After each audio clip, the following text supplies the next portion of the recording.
Smartphone Huawei udah absen di pasar Indonesia selama 2 tahun. Tapi sekarang mereka comeback dan comebacknya ini nggak main-main.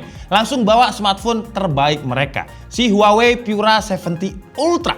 Smartphone dengan kamera paling canggih di dunia menurut DxOMark. Bayangin aja ya, kamera utamanya punya sensor 1 inch dengan retractable kamera. Desainnya, ini sih cakep banget. Dan udah pakai Kunlun glass yang tangguh banget. Tapi pertanyaannya, setelah 2 tahun absen, apakah dengan Huawei Pura 70 Ultra-nya bisa mengembalikan lagi kepercayaan kita kepada smartphone Huawei? Yuk kita bahas.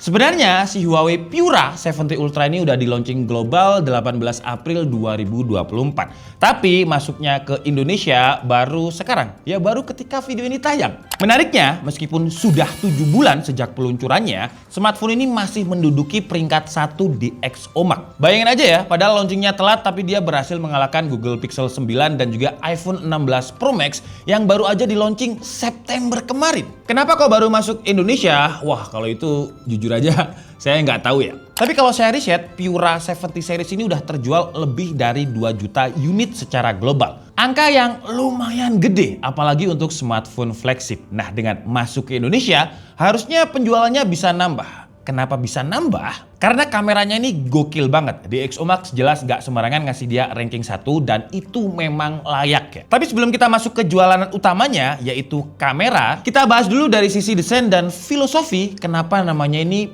Pura. Jadi nama Pura ini sebenarnya adalah penerus dari seri P-nya Huawei. Seri P ini memang flagshipnya Huawei ya. Dan mereka memilih nama Pura yang terinspirasi dari kata purity, pure. Kalau kata Huawei, Pura itu is a new chapter. Kalau Huawei bilang ini new chapter dari sisi desain, ya saya setuju sih. Desainnya ini fresh dan unik banget, beda dari kebanyakan HP flagship lainnya. Kebanyakan flagship sekarang kan ya desainnya itu kalau nggak kameranya kotak dengan lensa kecil-kecil ya bulat di tengah gitu aja. Tapi si Huawei Pura 70 Ultra ini beda. Modul kameranya itu kayak simbol video forward yang menurut Huawei ini terinspirasi dari Penrose Triangle. Tahu kan ya, itu kayak semacam ilusi optik yang di dunia nyata sebenarnya nggak ada. Dan Huawei nggak cuma asal desain, mereka punya filosofi make the impossible possible. Jadi lewat modul kamera yang bentuknya unik ini, mereka kayak nge-challenge batasan desain smartphone. Dan hasilnya, ya beginilah flagship yang futuristik banget dan beda dari yang lain. Segitiga di modul kameranya ini selain ngerepresentasiin Penrose Triangle juga melambangkan huruf P. P dari smartphone-nya P series Huawei dan juga P possible. Tapi kalau di generasi saya, generasi milenial, P atau huruf P itu biasanya buat manggil orang sih. P. Terus modul kameranya ini juga nggak biasa. Dia retractable, bisa keluar masuk. Jadi pas buka aplikasi kamera, lensa utamanya itu bakal pop up. Pas kita nggak pakai, dia turun lagi. Bahkan waktu buka tutupnya itu ada suara yang satisfying banget. Kayak bikin lagi. Kalau ada yang khawatir modul kameranya gampang rusak, tenang, Huawei bilang ini udah dites buka tutup sebanyak 300.000 kali. Dan buat gambaran aja, kalau sehari kita buka let's say 50 kali, itu butuh belasan tahun untuk nyentuh 300.000 kali. Modul ini juga udah ada bagian dari sertifikasi IP68, jadi nggak perlu takut kena air atau debu. Bahkan yang lebih menarik lagi, ketika kamera modulnya ini keluar dan nggak sengaja dia jatuh, kameranya itu bakal ketutup sendiri. Gokil gak? Dan alasan kenapa dibuat retractable kayak gini ya karena sensor kameranya itu gede banget ya, 1 inch. Kalau nggak pakai mekanisme ini, HP-nya bakal kelihatan terlalu tebel pas kameranya nggak dipakai. Jadi mekanisme ini bukan cuma keren, tapi juga fungsional. Nggak cuma soal hardware yang sensornya ini punya 1 inch, tapi soal processing, Huawei juga punya processingnya sendiri. Yang namanya itu X-Image. Teknologi kamera yang mereka kembangkan sendiri, bisa dibilang ini semacam versi Humidnya Leica atau Zeiss lah, tapi dengan karakter khasnya Huawei. Dari sini aja pasti udah penasaran kan hasil kameranya kayak gimana? Tenang, sabar dulu, tapi nggak apa-apa lah, saya kasih spoilernya dikit-dikit aja untuk hasil fotonya. Tapi tunggu dulu, sabar dulu. Sebelum kita kupas habis tentang kameranya, kita lanjutin soal desainnya dulu. Di bagian back cover, Huawei pakai bahan vegan leather dengan emboss tekstur yang punya aksen steri pattern. Desain ini bikin HP-nya kelihatan lebih mewah dan emang bener sih pas dilihat tuh berasa elegan, Plus ada nilai praktisnya juga karena bahan ini nggak gampang ninggalin bekas sidik jari. Frame-nya sama Huawei dibikin curve jadi pas digenggam tuh nyaman, nggak ada sudut tajam yang bikin tangan nggak enak, malah berasa solid dan ergonomis. Ya memang beberapa ada yang nggak suka sih dengan desain curve kayak gini karena katanya licin. Tapi ini nggak licin-licin amat. Terus di paket penjualannya juga ada bonus casing yang desainnya ada pola huruf P juga. Kalau diperhatiin, pola ini itu mirip sama desain tas-tas dari brand luxury. Jadi walaupun dipakein casing, HP-nya bakal tetap terlihat premium. Soal dimensi, HP ini punya ketebalan 8,4 mm dan bobot 226 gram. Ya masih cukup oke lah ya, nggak terlalu tebal atau berat sampai bikin tangan capek. Bahkan kalau dimasukin ke saku, masih terasa pas. Dari segi build quality juga udah aman, modul kameranya aja support IP68, apalagi HP-nya support juga. Untuk warna, di Indonesia itu ada 2 pilihan warna, jadi ada green dan juga black, dan yang masuk ke pasar Indo cuma versi ultranya aja. Oke, sekarang kita masuk ke hidangan utamanya, kamera. Kamera yang bikin HP ini duduk di peringkat pertama DxO Max. Tapi emangnya sebagus itu ya? Coba deh kita lihat spesifikasinya dulu. Jadi main kameranya 50 megapiksel dengan sensor yang gede 1/1,3 inch, aperturnya 1,6 sampai 4, mekanismenya retractable dan OIS. Periskop telefotonya juga 50 megapiksel, bisa zoom sampai 100 kali dan total 200 kali zoom range. Dan untuk fokus bisa sedekat 5 cm buat foto makro. Biasanya HP lain itu sekitar 10 cm lah jaraknya. Ultrawide-nya 40 megapiksel dan selfie kameranya 13 megapiksel dengan autofocus. Dan sekarang saya dubbing menggunakan mikrofonnya Huawei Pura 70 Ultra langsung ya, sambil kita lihat sampel-sampel kameranya. Jadi ini adalah perbandingan foto main kamera kalau pakai lensa bukaan 1,8 sampai bukaan 4. Hasilnya DOV atau depth of field-nya bisa bikin gambarnya itu terlihat lebih bokeh dengan sangat rapi dan gak terlalu kelihatan kalau pakai kamera smartphone di bukaan di bawah 2. Kamera utamanya bagus, secara default bukaannya akan ada di 2, detail yang dihasilkan tajam tanpa efek sharpening yang berlebihan, noise sama sekali tidak terlihat, dan white balance-nya pas buat warnanya itu tampak akurat, dynamic range gak yang super luas, jadi foto itu masih terlihat natural tanpa post processing yang berlebihan. Foto-foto terlihat balance, natural looks, mulai foto dedaunan, mobil, dan landscape semuanya natural. Lensa 2 kalinya mirip sama lensa 1 kalinya, gak ada perubahan yang signifikan, karakternya mirip. Bagus. Lensa 3,5 kalinya juga sama kayak main kamera, natural tanpa noise, white balance-nya akurat, dan di lensa 3,5 kali ini dia bisa shoot telemakro sampai jarak 5 cm. Smartphone lain biasanya harus 10 cm tuh jaraknya, dan hasil telemakronya gokil sih, lihat aja sendiri nih. Dengan periskopnya dia bisa hybrid zoom sampai 10 kali, yang artinya dia tetap bisa lossless zoom sampai 10 kali, karakternya masih mirip dengan lensa utama, warna akurat, gak terlalu over sharpening kayak lensa zoom 10 kali di smartphone lain, gak usah takut kalau pakai lensa 10 kalinya.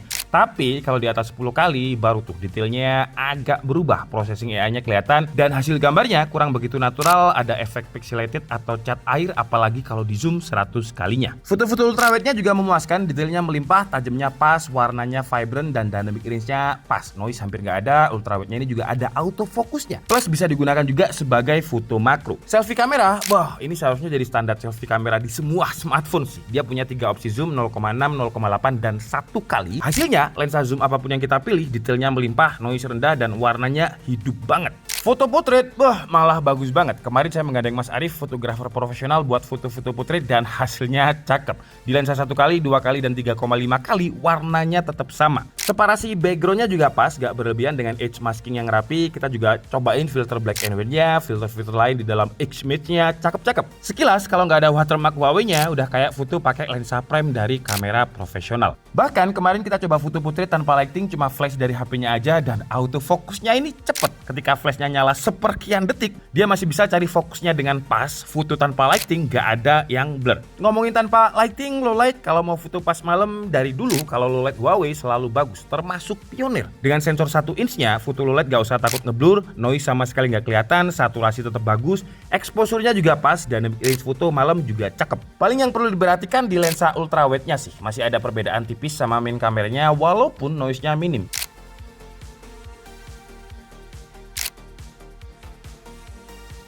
Fitur unggulan lain dari sisi kamera ada yang namanya snapshot. yang dirancang khusus buat menangkap objek bergerak dengan jelas. Bahkan kalau objeknya gerak cepet banget atau kita yang lagi bergerak, contoh simpelnya kita lagi naik motor dan mau foto sesuatu, biasanya kan hasilnya bakal ngeblur ya. Nah, fitur snapshot ini untuk memastikan gambarnya bakal tetap fokus dan tajam.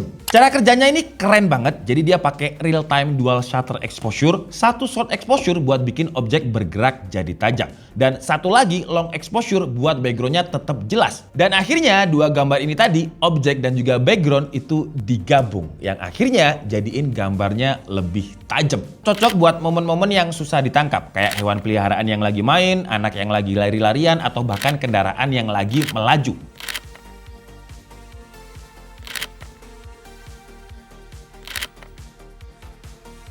Video dia bisa rekam 4K 60 fps depan belakang dan ada always on stabilization process. Dan karena stabilisasinya ini, jadi tiap lensa ada cropping. Kayak contohnya, misal kita pakai lensa 3,5 kali, dia bakal zoom di 4 kali. Beda dengan foto, karena untuk ngejaga kestabilannya tadi. Video daylight sih aman, detail tetap terjaga, dynamic range luas, noise gak ada, video sambil jalan aman, autofocus juga aman. Video low light cukup baik, detailnya halus, noise tereduksi dengan baik. Low light ultrawide-nya masih cukup baik, walaupun agak wash out detailnya. Nah, ini kualitas kamera selfie videonya kalau kita pakai lensa 0,6 kali. Wah, ini nge-wide banget sih. Seharusnya smartphone itu kayak gini, karena ini cuman tangan separuh aja. Nah, jadi kalau misalkan buat selfie bisa kelihatan semua. Dynamic range-nya juga sama kayak di foto, jadi langit dan juga tembok yang biasanya kalau kita ngebahas HP-HP yang dynamic range-nya kurang, itu jadi satu antara tembok sama langit. Nah, sekarang kan udah memisah ya. Dan ketika record video ini kita juga bisa ganti lensanya nih. Jadi mau 0,8 bisa, 1 kali juga bisa. Cuman pakai ultrawide aja ya biar kelihatan bagus ya. Terus kalau kita gunakan untuk jalan kira-kira seperti ini, masih stabil. Dan kalau digunakan untuk pergerakan cepat dengan muter-muter seperti ini, kalau kalian lihat di bagian belakang juga motion blur-nya rapi ya, karena dia bisa 60 fps. Cakep sih, warna-warna daunnya juga natural, skin tone natural, backlight bagus. Coba kalau misalkan ekstrim banget ya, seperti ini. Tuh, masih oke, padahal di belakang saya matahari pas ya. Tapi detail muka saya juga masih kelihatan dengan jelas. Kita coba di sini ya. Set, untuk autofocus. Iya, aman. Dan stutteringnya juga aman tuh. Terus di sini kalau kalian perhatikan ada area yang gelap dan terang juga bagus, exposure-nya nggak over, panning tilting aman, dan dia juga bisa langsung ganti lensa nih. Misalkan kita mau coba ultrawide di sini, tuh zoom in zoom out-nya juga transisinya bagus, 2 kali bisa, 4 kali dan 10 kali. Kita coba kalau misalkan 1 kali terus kita gunakan untuk jalan ya. 1 kali masih aman. Sekarang kita coba kalau misalkan 2 kali kita gunakan untuk jalan, masih aman. 4 kali, wah 4 kali baru ada kayak semacam gempa-gempanya ya. Kalau 10 kali, wah 10 kali baru lebih kelihatan nih. Nah, yang aman sih lensa 4, 2, 1, dan ultrawide. Untuk layar dari Huawei Pura 70 Ultra ini, dia pakai proteksinya ini gokil sih. Namanya itu Kunlun Glass generasi kedua yang udah dapat bintang 5 sertifikasi dari SGS Drop Resistant dan diklaim 10 kali lebih tahan banting, 300% lebih scratch resistant. Kerasa sih emang bedanya ya, kayak kacanya ini kayak marble gitu, kayak keramik, lebih antep. Huawei bilang sih Kunlun Glass generasi kedua ini ada bahan DLC-nya atau Diamond Like Carbon yang biasa dipakai di industri aerospace, pesawat terbang, dan jam tangan mewah. Gila, niat banget. Gak cuma kuat tapi juga punya kualitas visual yang keren. Dia pakai Huawei X-True Display dengan panel LTPO AMOLED yang bikin refresh rate-nya bisa adaptif dari 1 Hz sampai 120 Hz. Jadi scrolling halus tapi tetap hemat baterai. Resolusi layarnya juga udah gede dan ini bikin tampilannya itu super tajam. Plus peak brightness-nya diklaim bisa mencapai 2500 nits. Bikin layarnya ini tetap cerah bahkan di bawah sinar matahari langsung. Udah gitu layarnya ini juga udah support sama HDR, nonton film atau streaming video terasa lebih hidup. Dan buat ngukur akurasi warnanya, kita tes pakai Spider X Elite dan hasilnya di mode normal sRGB-nya itu dapat 98%, P3-nya 74%, NTSC 69%. Nah, di mode Vivid sih yang paling vibrant dan paling oke ya. sRGB-nya ada di 100%, P3-nya ada di 80%. Kalau untuk brightness di mode normal ketika kita tes itu dapatnya sekitar 520 nits, kalau di mode Vivid di 500 nits. Lanjut, kita bahas spesifikasi dari Huawei Pura 70 Ultra. Dia pakai chipset yang biasanya dipakai di smartphone flagshipnya Huawei, yaitu Kirin 9010. Chipset ini ditemani RAM 16GB, storage setengah tera. Yang storage-nya ini ketika kita tes di AnTuTu Storage, skornya 90 ribuan, untuk speed read-nya itu 2000-an Mbps dan rate-nya 1500 Mbps. Kalau untuk performanya ketika kita tes di AnTuTu, memang secara skor ini bukan skor yang paling kenceng ya. AnTuTu-nya itu dapat di 919.000. Tapi kalau kita ngomongin stability, ketika kita tes pakai CPU throttle selama 30 menit, aman-aman aja. Dia masih stabil di 80-an%. Dan walaupun AnTuTu-nya nggak sampai sejuta, ketika kita coba main game juga kerasa lancar. Kenapa saya bilang kerasa lancar? Nggak ada datanya. Karena entah kenapa ya, untuk device lock kita ketika kita sambungin sama Huawei, FPS meternya itu nggak bisa baca.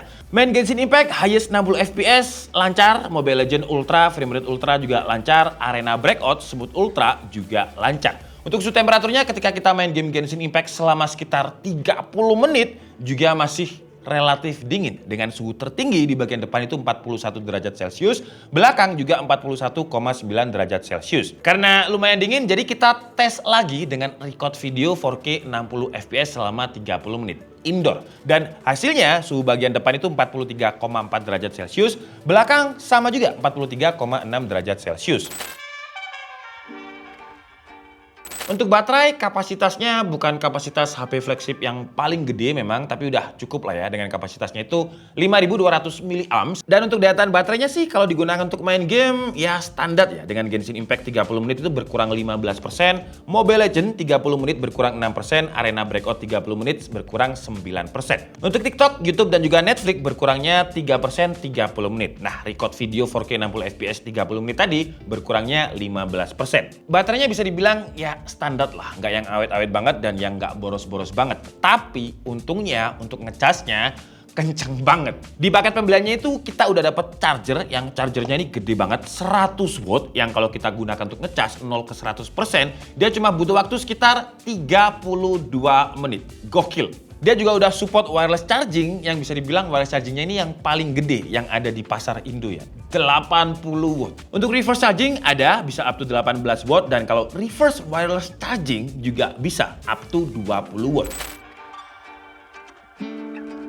Fitur lain kalau cari NFC jelas ada, audio stereo ya jelas ada juga, standar flagship lah ini ya, sensor-sensor juga lengkap. Yang menarik paling AI gesture controlnya. Jadi kalau pakai fitur ini kita bisa ngoperasiin layarnya tanpa nyentuh layar. Bisa kita pakai buat scroll atau bisa juga buat screenshot. Cara aktifnya kita tinggal masuk ke setting terus search air gesture. Nah di situ kita bisa setting aja dan ada tips buat cara pakainya juga. Terus dia juga ada sensor yang bakalan nyala terus layarnya selama kita menatap ke smartphone-nya. Huawei Pura 70 Ultra ini pakai MIUI 14.2.